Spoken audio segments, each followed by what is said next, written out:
Local news for Thursday, the 30th of January.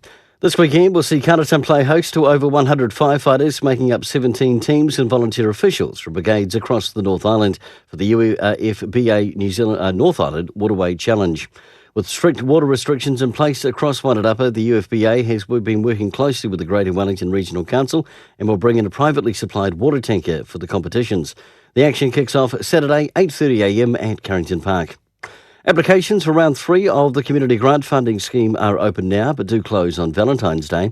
The Masterton District Creative Community Scheme supports locals to create exhibitions, workshops, productions, concerts, festivals and other projects that are involved in the arts. A new government program to build and upgrade Wairarapa's rail line will help prepare the region for the future, says Labour MP Kira McAnulty.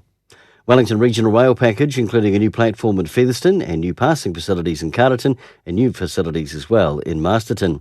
And the government has also announced that it'll be putting together a funding to upgrade Wairarapa's mobile dental units. In sport, the Summer Biathlon Series is well underway. Runners and cyclists, or if you're both, are welcome to join in, meeting at the Hendy Lake Men's Shed at 5:30 every single Thursday. For local news and sport, kia ora, I'm Brent Gare.